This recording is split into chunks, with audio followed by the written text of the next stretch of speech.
Hello everyone, this is part one of a four-part mini lecture series for Module 8 on opioids. The lectures will cover history and overview of the substance, absorption and elimination, then we'll talk about acute and long-term effects, tolerance to withdrawal, and treatment.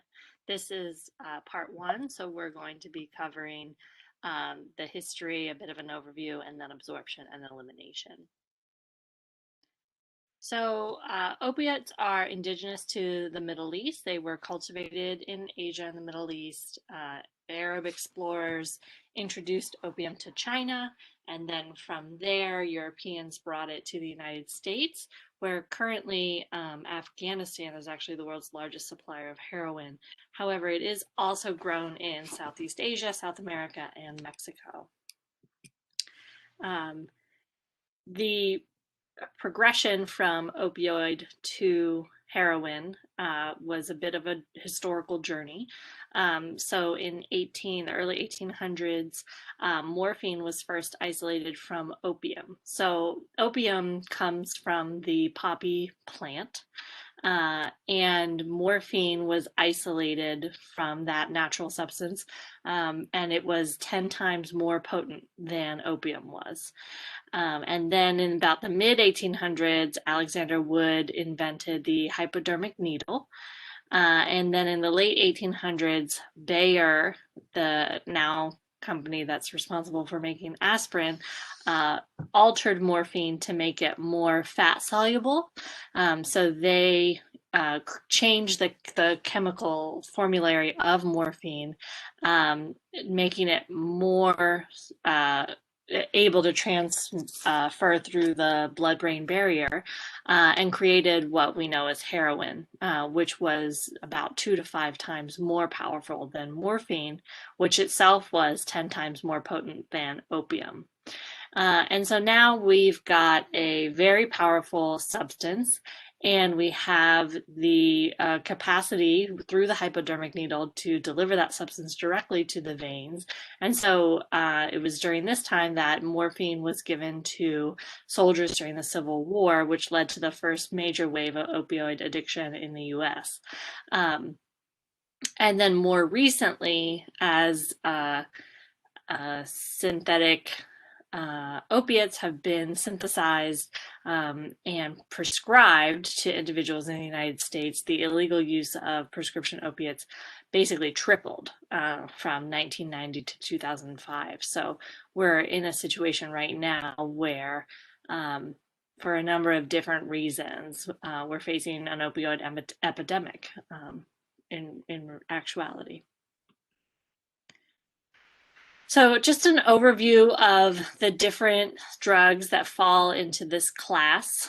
So opium, again, a natural narcotic. And narcotic here is a term that really defines any drug that produces a kind of sleepy or dreamlike state. You can think of narcotic, like narcolepsy is the origin of that word.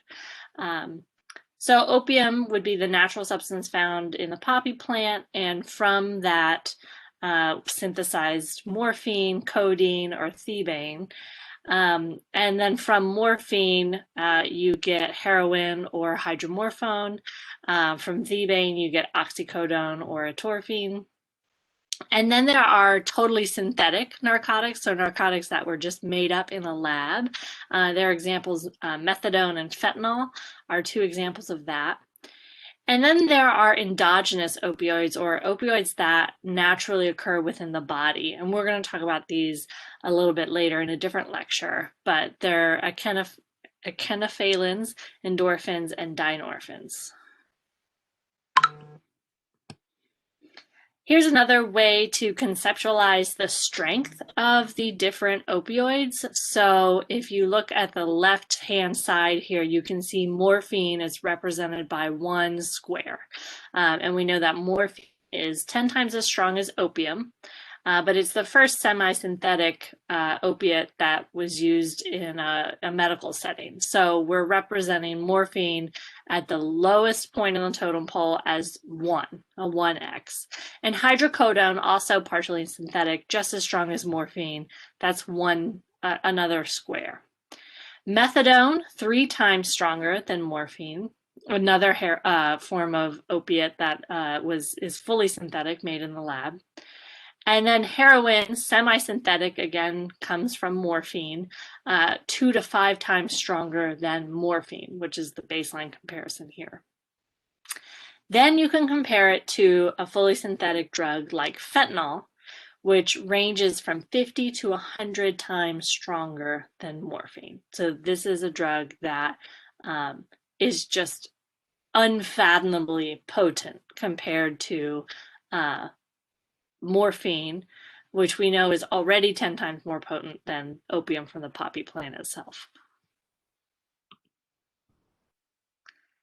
So opioids can get into the body system in a number of different ways. Injection is one. It's the most effective and the fastest in terms of getting the substance to the brain, but it is difficult. You have to be precise in using the needle, and it is dangerous. There are risks associated with injection drugs and diseases that are transmitted through injection drugs. If it is injected into the vein, it's called mainlining, but many people who are using opioids or injecting them may start with skin popping at first, which, if you'll recall from earlier modules, is when it's injected subcutaneously or under the skin. It's not injected into a vein. Opioids can be smoked, so heated to a vapor and then inhaled through a straw or something like that. It's the second fastest way of getting into the system. Snorting, either in powder form or crushed up pill form, can also be used. Some folks who are users consider this to be a safer delivery system than IV injecting, and it does avoid some of the risks associated with needles, but it is still a very potent way to ingest a pretty substantial drug. Swallowing pills, that's another way, is just taking the prescription pill, morphine, hydrocodone, etc. Some people attempt to crush their prescription pills in order to inject them, which is very, very dangerous because not all of the compounds in the pill fully dissolve in the liquid, usually water. And what happens is, if that's injected into the bloodstream, it can cause a lot of damage to your circulatory system. Also, opiates can be consumed in liquid form, so older cough syrups and then in some newer cough syrups can contain codeine or hydrocodone. It's a way to suppress the cough because it in general suppresses the nervous system. We'll talk about that in a moment too. Elimination from the body really depends on how quickly the liver can degrade the drug. As with most drugs, you might be noticing a pattern here. The effects last for about 4 to 6 hours in general. For something like morphine, again, if you're thinking back to our comparison chart, that's the 1x, it's the comparison dose. That lasts about 2 hours. Fentanyl, which is 50 to 100 times stronger than morphine, those effects are going to be quicker because it transmits through the body faster. So those effects are over in an hour. And then methadone, which is a long-lasting opiate, lasts 12 to 24 hours. This is why it can be a really effective treatment for heroin addiction, and because it lasts so long in the system. But it's also why methadone overdose can be a real problem, because folks don't realize that the methadone is in their system and then is still in their system 24 hours later, and then take another type of opiate and end up overdosing. So that's it for absorption and elimination, a little bit of history.